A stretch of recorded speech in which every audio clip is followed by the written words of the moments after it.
Hi friends, అందరు ఎలా ఉన్నారు ఫ్రెండ్స్? నేనైతే బాగున్నాను. అందరూ బాగుండాలి, అందులో నేను ఉండాలి అనుకుంటానండి. ఈరోజు మనం కర్రీ ఎర్రపప్పు మరియు బ్రింజాల్ కాంబినేషన్లో చేస్తున్నామండి. కావలసిన పదార్థాలు ఉల్లిపాయలు, కరివేపాకు, పావు కేజీ పైన వంకాయలండి. ఇలా సాల్ట్ వాటర్లో కట్ చేసి పెట్టుకున్నాము. ఒక గిన్నెలో ఆయిల్ వేసి కొంచెం జీలకర్ర ఆవాలు వేసుకొని ఉల్లిపాయలు, కరివేపాకు వేసుకోవాలండి.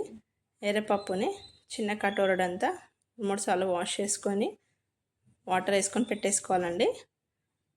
ఉల్లిపాయలు ఫ్రై అవుతున్నప్పుడే ఇందులో కొంచెం అల్లం వెల్లిపాయ పేస్ట్ వేసుకోవాలండి. ఇది కూడా ఒకసారి కలుపుకుంటూ ఫ్రై చేసుకోవాలి. ఇది రోటీకైనా రైస్కైనా చాలా బాగుంటుందండి ఈ కాంబినేషన్. అల్లం వెల్లిపాయ పేస్ట్ కూడా వేసేసి బాగా కలిపేసుకోవాలి.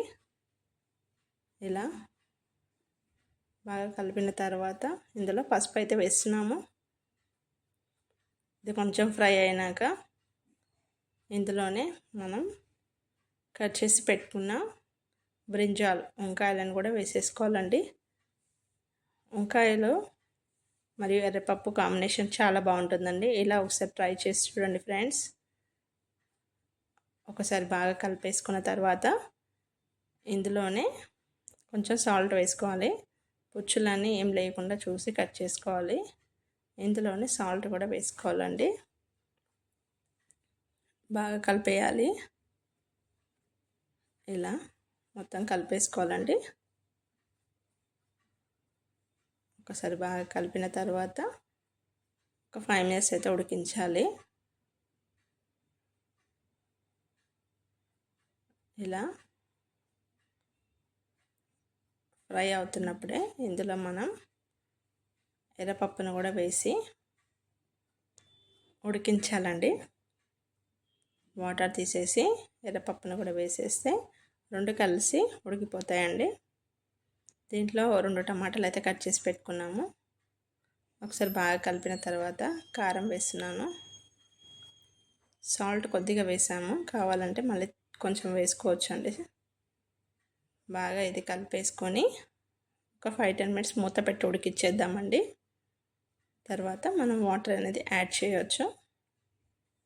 ఇలా ఉడుకుతుంది కదండి, మూత పెట్టేసి ఉడికిచ్చేద్దాం.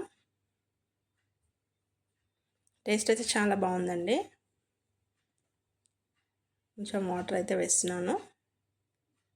ఈ వాటర్లోనే మనకి ఉడికిపోతుంది. ఇంకొంచెం వాటర్ వేసేసుకొని మూత పెట్టేసుకొని ఉడికిచ్చేద్దామండి. మనకి త్వరగా అయిపోతుందండి ఈ కర్రీ అనేది. అందులోనే టమాటాలు 2 కట్ చేసి అవి కూడా వేసేసి మూత పెట్టేసి ఉడికించేయాలి. మూత తీసేసి ఒక 5 మినిట్స్ అలాగే ఉంచేసుకోవాలండి. కొంచెం పప్పు ఉడికితే వంకాయ త్వరగా ఉడికిపోతుందండి. పప్పు కూడా ఒక 5 మినిట్స్ అలాగే ఉంచేసి స్టవ్ అయితే ఆఫ్ చేసుకోవాలి. టేస్ట్ చాలా బాగుంటుందండి. హెల్త్ కూడా చాలా మంచిది ఈ కాంబినేషన్లో. ఒకసారి ట్రై చేసి చూడండి ఫ్రెండ్స్. ఎలా వచ్చిందో కామెంట్లో చెప్పండి. వీడియో నచ్చితే లైక్ అండ్ షేర్, సబ్స్క్రైబ్ అండి. Thanks for watching. మరొక వీడియోతో మీ ముందుకైతే వస్తాను. Take care. Bye bye.